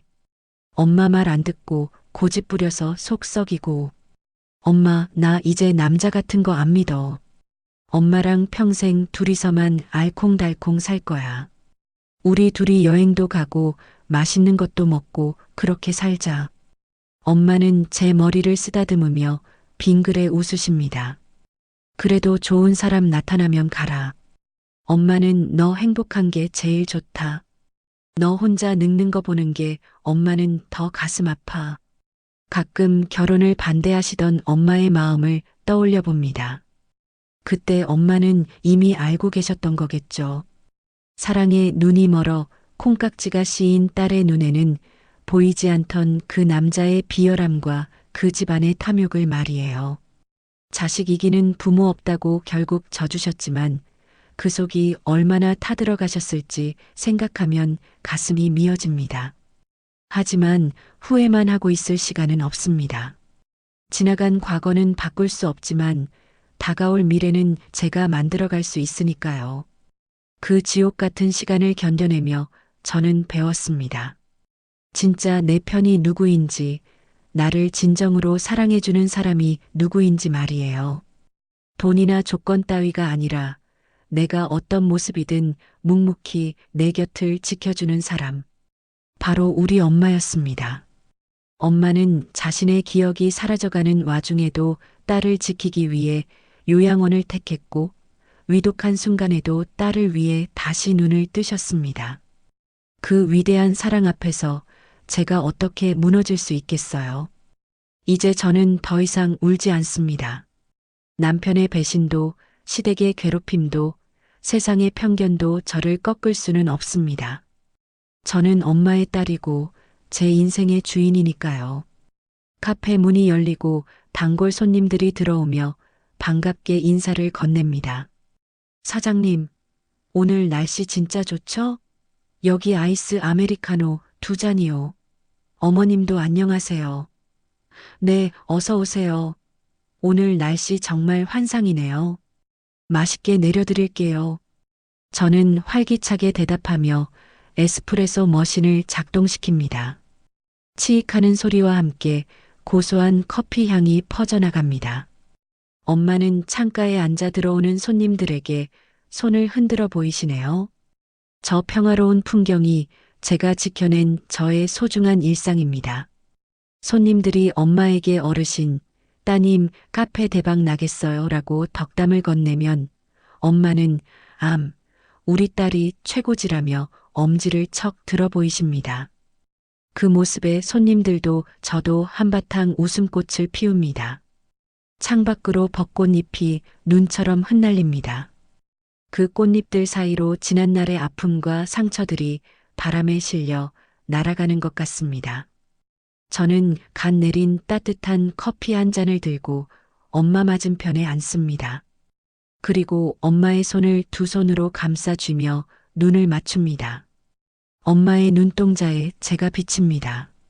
이제는 두려움도 슬픔도 없는 단단한 제 모습이요. 엄마, 우리 이제 진짜 행복하자. 아프지 말고 슬퍼하지 말고 매일매일 이렇게 웃으면서 살자. 사랑해, 엄마. 엄마도 저를 보며 환하게 웃어주십니다. 그 미소 속에 우리의 찬란한 봄이 담겨 있습니다. 길고 긴 겨울밤을 지나 마침내 찾아온 이 눈부신 봄날을 저는 엄마와 함께 마음껏 만끽하려 합니다. 지금까지 제 이야기를 들어주셔서 감사합니다. 혹시라도 지금 힘든 시기를 겪고 계신 분이 있다면 부디 포기하지 마시라고 말씀드리고 싶어요. 어둠은 반드시 걷히고 태양은 다시 떠오르니까요. 당신의 봄날도 머지않아 반드시 찾아올 겁니다. 바로 지금의 저처럼 말이에요. 모두 행복하세요. 네, 오늘 들려드린 사연 어떠셨나요? 사랑이라는 이름으로 포장된 탐욕 앞에서 무너질 뻔했지만 끝내 어머니를 지키고 자신의 인생까지 되찾은 사연자님의 이야기가 가슴 깊이 남습니다. 비바람이 몰아쳐야 땅이 더 굳어지듯 시련을 견뎌낸 사연자님의 봄날은 그 누구보다 찬란할 겁니다. 카페 창가에 앉아 어머니와 마주보며 웃음 짓는 그 평범한 일상이 얼마나 소중한 기적인지 우리 모두 다시금 느끼게 되는 시간이었습니다. 혹시 지금 인간관계로 상처받았거나 홀로 긴 터널을 걷고 계신 분이 있다면 사연자님의 이야기를 통해 조금이나마 용기를 얻으셨으면 좋겠습니다. 겨울이 아무리 길어도 봄은 반드시 오니까요. 이제 꽃길만 걸으실 사연자님과 어머니의 앞날에 따뜻한 햇살만 가득하기를 진심으로 기원합니다. 사연자님께 응원의 댓글을 남겨주세요. 큰 위로가 돼줄 거예요. 오늘도 끝까지 함께 해주셔서 감사합니다.